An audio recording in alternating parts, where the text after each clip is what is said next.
بسم الله والصلاة والسلام على رسول الله. قبل ما نبدأ نصلي على النبي محمد صلى الله عليه وسلم ونذكر الله لا إله إلا الله سيدنا محمد رسول الله. ازيكم يا حبايبي؟ أخباركم ايه؟ عاملين ايه؟ يا رب تكونوا دايما بألف خير. صلوا على النبي. هعمل معاكم النهاردة حواوشي البيت، ومش حواوشي المحلات. حواوشي المحلات ده ما يندقش، ده حاجة يعني استغفر الله العظيم يا رب. ومش بقول على حد إيه إلا من رحم ربي، في ناس كويسة وفي ناس مش كويسة، بس الأكيد إن كل الناس إيه بتغش. إيه، أنا عايزين تعملوا الحواوشي الصح واللي يتاكل منك ويطلب منك مرة واتنين وتلاتة وعشرة ويحلفوا بيه وما عندوش يجيبوا تاني من بره. هتعملي معانا هنا ده كيلو لحمة مفرومة، معانا إيه بصلتين كبار، دي كمية البصلاية دي طنشوها. معايا قرن فلفل بارد، ومعايا طماطميتين مش هناخدهم طبعا ايه كلهم. اول حاجة هنقطع البصل معانا في الكبة اهو زي ما انتوا شايفين كده. إيه نقطعهم عشان ايه نفرمهم فرمة حلوة زي ما انتوا شايفين بقى اهو. طبعا بهاراتي اللي انا هضيفها على الحواوشي بهارات اموله، محدش بيحطها الا اموله. عايزه اكلك ياخد طعم مميز اعمل اللي اقولك عليه. قطعت الفلافله والبصل زي ما انتوا شايفيني كده في الكبه. الطماطم بقى، الطماطم مش هتاخدي ايه، مش هتاخدي قلب الطماطم ده اهو. قلب الطماطم ده انا هشيله خالص، هنقله في طبق تاني علشان ايه تبقى الطماطميه ناشفه كده زي ما انتوا شايفين اهو. هاخد بس الحته الناشفه اللي من بره. دايما نقي الطماطميه، نقي الطماطميه الجامده علشان تعرفي ايه تشيلي القلب بتاعها، تبقى سهله معاكي ما تتفعصي في ايدك. اذكروا الله وصلوا على رسول الله. وطبعا مش عايزين ننسى ندعي لاخواتنا في فلسطين وغزه ولبنان والسودان وسوريا وجميع الدول العربيه، اللهم انصروا النصر عزيزا المقتدر، اللهم امين. زي ما انتوا شايفين كده حبايبي اهو. قطعت قلب الطماطم اهو. يا رب بس تكون ايه الطريقه سهله ليكم وواضحه كل حاجه قدامكم اهي. هفرم بقى كل ده في الكبه واوريكم ايه هنعمل ايه. شوفوا بقى بعد ما فرمته في الكبه هبدا اضيف له بيضايه برضو في قلب الكبه. كل ده هيرجع تاني ايه يتضرب في الكبه. معايا هنا كمون وفلفل وملح وشطه، بهارات حواوشي او بهارات لحمه، ومعايا مرقه بضيفهم كلهم هنا. طبعا بتحطوا بهاراتك اللي انت شايفاها ان هي مناسبه ليكي. هفرمهم برضو تاني وارجع لكم. بعد ما فرمتهم في الكبه هبدا بقى ان انا اضيف كل الحاجات دي معايا هنا على ايه على اللحمه المفرومه. زي ما انا قلت لكم ده كيلو لحمه مفرومه.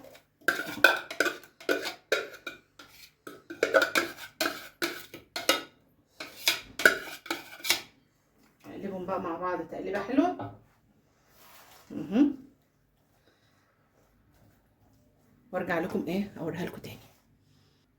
شوفوا بقى انا بعد ما عجنتها حلو، انا بصراحه ما قدرتش اعجنها بايديا، انا عجنتها تاني في الكبه.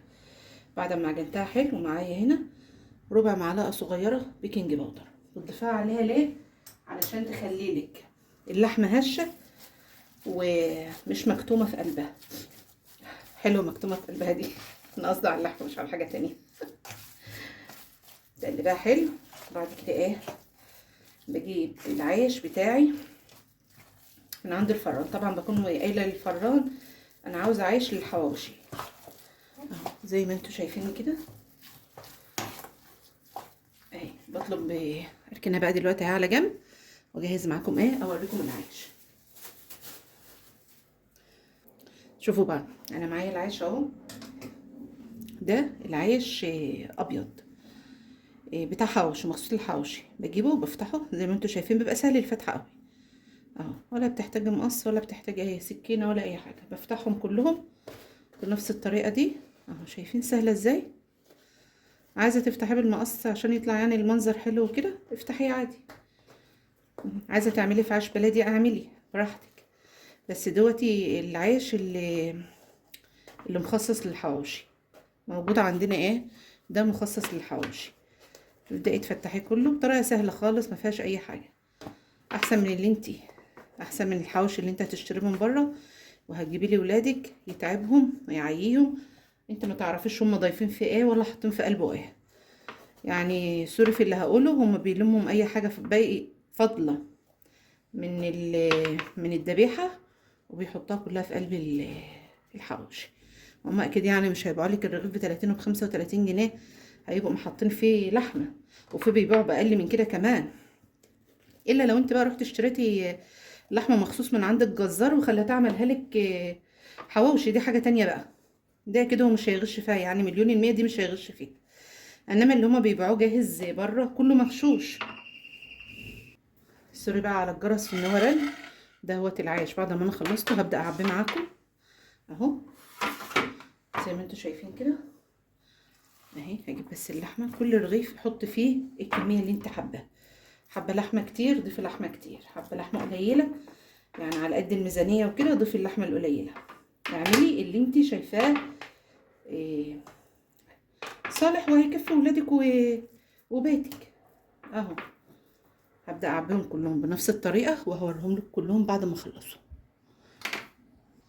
شوفوا بقى، هو الرغيف الاولاني ما كانش واضح قوي، فانا هوريكم واحد تاني ايه عن قرب شوية اهو. زي ما انتوا شايفين بتفردي الحواوشي بتجيبيه من جوه ومن بره كله اهو. شايفين المنظر، شايفين الحلاوة، شايفين الجمال. مفيش تسلم ايدك يا امولة، مفيش اشتراك للقناة الامولة ونفعل زر الجرس ونكتب لها تعليق حلو زيكم كده. شايفين الجمال والحلاوة. هخلصهم كلهم واوريهم لكم بقى ايه تاني. شوفوا بعد ما خلصتهم زي ما انتوا شايفين قفلت عليهم العيش. هسيبهم بقى. الكيلو اللحمه المفرومه عمل معايا 10 ارغفه. اعملوهم علشان خاطر صحه ولادنا، وعلشان اليومين دول يعني الامراض كتيره ماشيه والحاجات كتيره وحشه ماشيه الايام ديت، واحنا لازم نحافظ على صحه عيالنا. هدخلهم الفرن. قبل ما ادخلهم الفرن هوريكم اللي انا بحط عليهم ايه قبل ما بدخلهم الفرن. شوفوا بقى يا حبايبي، دلوقتي بعد ما انا خلصت الحواوشي هبدا بقى اجهزه واعمل له الخلطه. هي مش خلطه قوي يعني، هي اللي انا بضيف له بس ايه شويه زيت من تحت اهي. بدهن الصينيه حلو زي ما انتوا شايفيني كده وببدا ارص فيها الحواوشي. الراجل طبعا بيعمله كده، بدهن الصينيه ويقوم رصص فيها الحواوشي، وبرده شويه زيت وابدا يدهن من فوق الوش نفس الطريقه. في ناس بتضيف مع الزيت، بتحط حبه زيت معاهم حبه ميه وتضيفهم مع بعض وتدخلهم وتدهن بهم الحواوشي عشان يعني رغيف الحواوشي يبقى طري. طبعا ده لو انت عاوزاه يبقى طري مش مقرمش، لا انا بحب ادهنه بس زيت كده عشان انا بحبه ان هو يكون مقرمش، ما يبقاش طري. طبعا لازم خدي بالك برضو لازم من تحت. شايفين الزيت ملا الرغيف من تحت. هدخل الصينيه ديت الفرن واعمل معاكم واحده كمان. شايفين نفس الطريقه برضو هدهن الصينيه التانية نفس الطريقه وبرضو ارص فيها الحواوشي بنفس الطريقه. خدوا بالكم معايا. هدخلهم الفرن هما كمان واسيبهم لغايه لما يتحمروا. شايفين اضيف بقى هنا من الزيت قطر. سوري بقى نعمل اذكروا الله وصلوا على رسول الله. ما تنسوش تعملوا لي اشتراك للقناه وتفعلوا زر الجرس وتكتبوا لي تعليق حلو زيكم كده. ما تكونش دعوه بالكلمه اللي انا قلتها تزعفوا ديت بتاعه الحيطان. هدخل الصينيه ديت الفرن وارجع لكم اوريهم لكم بعد ما اخلص الكميه اللي معايا كلها.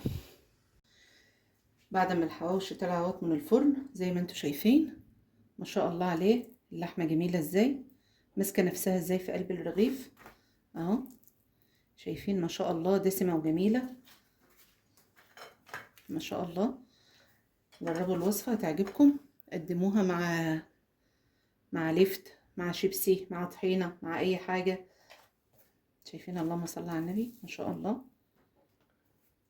جربوا الوصفة ومش هتندموا وهتعجبكم بإذن الله. استودعكم الله، دمتم في رعاية الله، مع ألف سلامة. وما تنسوش تعملوا اشتراك للقناة وتفعلوا زر الجرس. مع ألف سلامة.